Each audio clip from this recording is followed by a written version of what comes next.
What's going on, Nasteey Nation? It's Nasteey, and in today's video, I'll be answering some questions from some of you guys. If you have a question yourself about support or anything else related to League of Legends or my channel, then be sure to join my Discord using the link in the description and submit your questions in the Questions for Nasteey channel. I'll be looking forward to seeing what questions you all have in store for me, but without further ado, let's get into the video.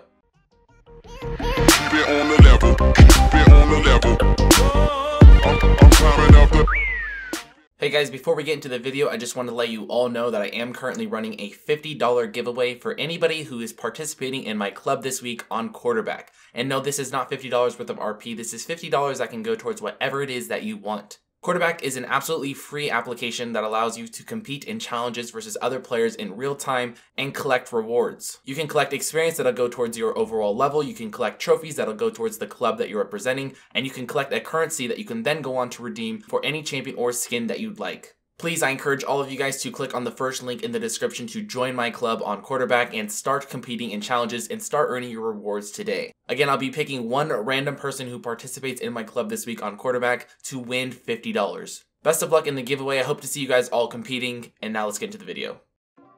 The first question asks, how often do you think you should be playing if you are trying to learn or get better at the game? In my opinion, when it comes to getting better at League of Legends and trying to climb, it is much better to have more quality games rather than quantity of games. So essentially, make sure that if you are playing, just make sure that you're playing quality games, make sure that you're trying your best and that you are in the right circumstances and you have the right conditions to be able to play at your best.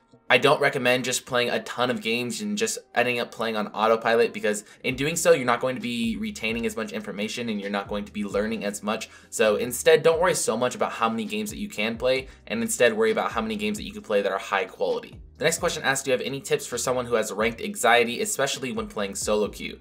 I think that just at the end of the day, you do have to remind yourself that this is just a video game and you're playing it for fun, or at least I would hope that you're playing for fun. Don't worry too much about your rank. Don't get too wrapped up in your rank. I know it can be a little frustrating when you spend a lot of time on one thing, when you're spending a lot of time on the game just grinding and grinding and grinding and trying to get to that specific rank that you have in mind. It can be pretty frustrating when you don't achieve that rank, but at the end of the day, again, just remind yourself this is a video game and you're only doing this for fun, you're doing this for your entertainment, so don't get too worked up about it, don't get too stressed about it, and just take a breather, take a step back, and try to have a little bit more fun with the game. Of course, I'm not telling you to just go troll in your games, but try to take it a little bit easier and don't worry so much about it. This next question is asking if I have any videos out that are related to how to control your wave and how to ward properly, and at the moment I do not. These are both topics that I have considered addressing in the past. A video on how to ward properly and the best places to ward, as well as how to control your wave, but they aren't really things that I have made a lot of progression towards. These aren't video ideas that I've said, okay, you know what, I really just need to get these videos done now. But if you guys do think that videos like this would be beneficial to you, then be sure to let me know down in the comment section below if these video ideas are something that you would like to see me do in the near future. The next question asks, what should you build when you have an AP ADC, something like a Ziggs or maybe something like a Vladimir? In these situations, I think that your build is going to be pretty standard still. The one thing that I would like to say though is you want to make sure that you're not building Ardent Sensor in these matchups. Ardent Sensor is an item that is used specifically to buff up your ADCs and to allow them to auto attack faster. And if you have an AP carry, then chances are they won't be auto attacking all that much. For example, Ziggs is a champion that can auto attack and can be played in the bot lane, but for the most part, it's going to be a waste to build Ardent Sensor and to apply Ardent Sensor for your Ziggs. So in that situation, make sure you're still just building these standard support items, stuff like Redemptions, maybe Athenes, maybe Mikhail's or Locket, but make sure you are staying away from building Ardent Sensor. This next question asks, you have previously mentioned a support cycle. Could you mention which support champions fall under which categories in this cycle? So instead of making an individual video, I guess I could just kind of answer it right here because it doesn't take all that much thought. Essentially, it goes, utility supports are good into engage, engage supports are good into sustain supports, and sustain is good into AP, followed by AP into utility. Essentially, every single support can be countered in one way or another, and it does go full circle. So for another example here, a utility support is something like Taric. Taric is good into an engage support, and engage support is something like Alistar. Alistar is good into sustain supports. This is something like Soraka. Soraka is good into AP support, something like Brand, and Brand is good into utility support such as Taric.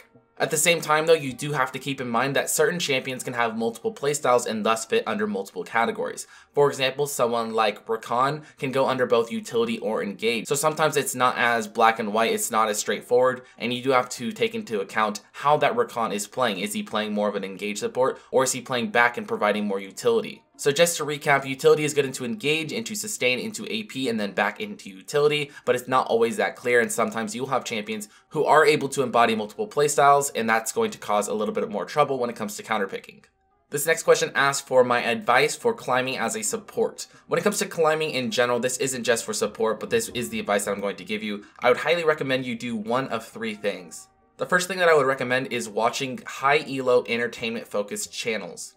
This can either be on YouTube or Twitch, but I do want to put a large emphasis here on the informative aspect of it. There's a lot of YouTube channels and a lot of streamers out there who are great and, you know, they have their own style, but they aren't always the best for teaching you how to play the game properly. They're just entertainment focused and they like to make a lot of dumb and exciting plays that the viewers typically like to enjoy. But if you're looking to improve at the game, make sure you find yourself a good informative content creator. That way you can learn from them and learn how to get better at the game through them.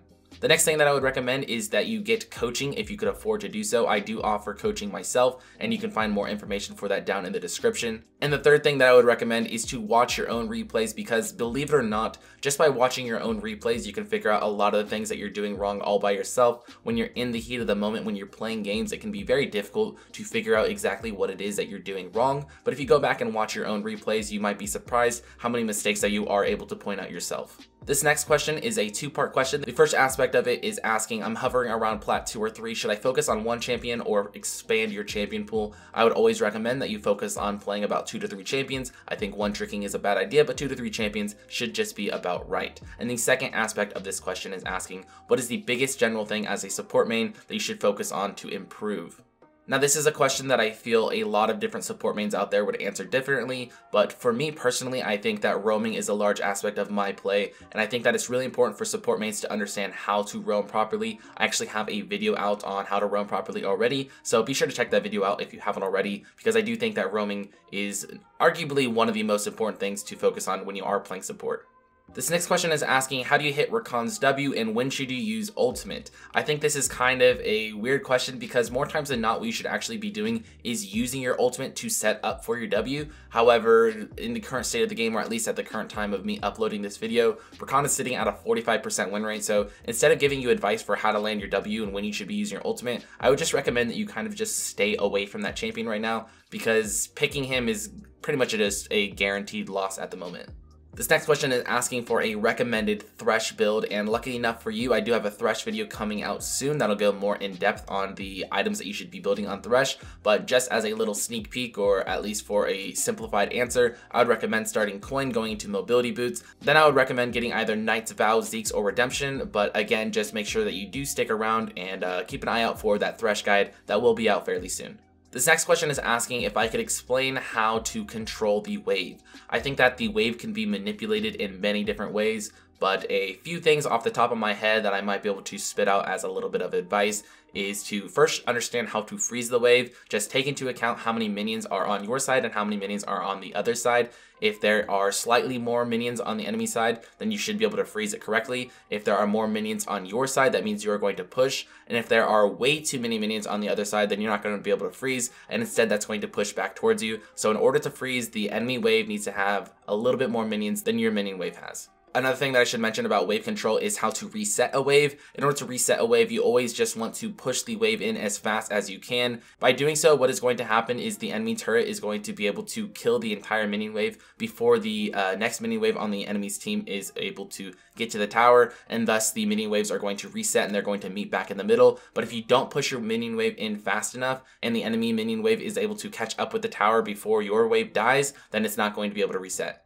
One final thing that I want to mention about the minion waves and how to control waves is going to be the level 2 power spike and the level 3 power spike. The level 2 power spike is achieved after the entire first wave is dead and then the first 3 melee creeps of the second wave. And for level 3, that is going to be achieved after, I believe it's 3 minion waves and then the first 3 melee creeps of the 4th wave. This next question is another two-part question, and the first aspect of this question is asking, where can you get some quality Nasteey merch? And for those of you guys who don't know, I do have my own merch website, shop.spreadshirt.com/Nasteey, or just click on the link in the description. My merch comes in all different shapes, colors, and designs, and it is 100% refundable if you're not satisfied with your purchase, so be sure to check out my merch using the link in the description. And the second aspect of this question is again asking if you can get coaching. I've already mentioned that though, so let's just skip on to the next question. This next question asks, what is your ideal meta, not just for support, but for each role. I think that if I can make League the way I prefer to play it, I would have bruisers up in the top lane, I would have tanks in the jungle, I would have AP mages in the mid lane, ADCs, standard ADCs, and then I would probably have a combination of engaged supports and caster supports playing support, of course. Alright, ladies and gentlemen, well, that should just about wrap up the end of this video. Do not forget to join the Discord using the link in the description to submit your questions in the Questions for Nasteey channel to have a chance to be featured in a future Ask Nasteey video. I hope you were able to find this video helpful, and if you were, then be sure to let me know down in the comment section below and subscribe to help the channel grow. Also, be sure to check out all my social medias on your way out. Links to all of them will be down in the description as well. Anyways, I would just like to thank each and every one of you who did stick around to the end of the video. Thank you guys so much for watching, and I'll see you guys next time. Peace.